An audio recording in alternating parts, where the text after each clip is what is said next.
As coronavirus cases continue to spike across the U.S., President-elect Joe Biden has announced the team of health experts that will be key to helping the country contain the pandemic and prepare for the distribution of vaccines. Bloomberg Quick Take reporter Jennifer Zabasajja is here now to tell us more. Jen, good morning. Give us some of the names that the Biden team has announced thus far. Yeah, so good morning, Tim. I mean, Biden in his announcement reiterated that this group of experts is not only a diverse makeup of people who resemble the makeup of America, but they're also coming in with a deep knowledge of public health, science, and key crisis management. So some of the names that he announced included current Attorney General of California, Xavier Becerra. He would come in as the first Latino to ever lead the Health and Human Services Department. This would be significant for him because he would be the first Latino ever picked, and also because he would be tasked with not only helping the country bounce back from the coronavirus pandemic, but also help to expand the Affordable Care Act throughout the country. There's also Dr. Vivek Murthy, who you see there. He would be returning as the Surgeon General of the U.S. He served in that position with President Obama.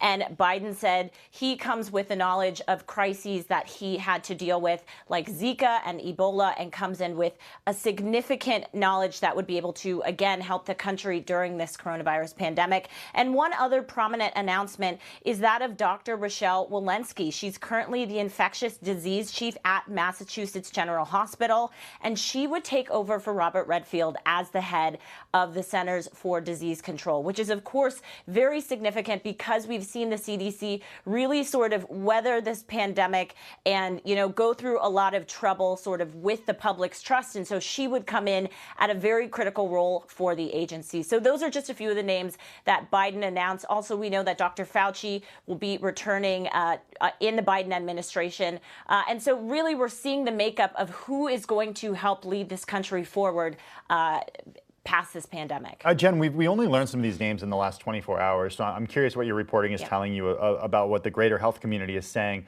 specifically about the CDC director, Rochelle Walensky, who will not require Senate confirmation, and how her leadership might differ from Dr. Robert Redfield.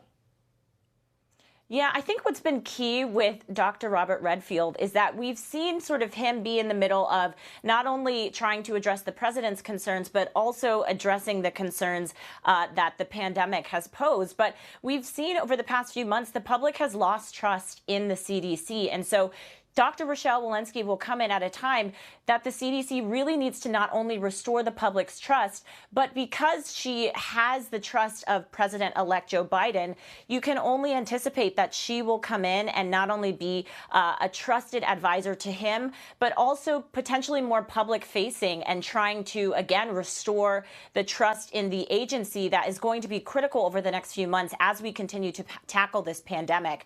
And so a lot of the health community really applauded her announcement last night. A lot of people were tweeting and saying that, she comes in with not only an expertise in infectious diseases, but she also knows how to treat and to care for deadly viruses. And so, having her in this position, having an expert in this position who the public can maybe restore trust in the agency will, again, help us move forward throughout this pandemic. Bloomberg Quick Take reporter Jennifer Zabasajja, thanks for joining us on Quick Take this morning.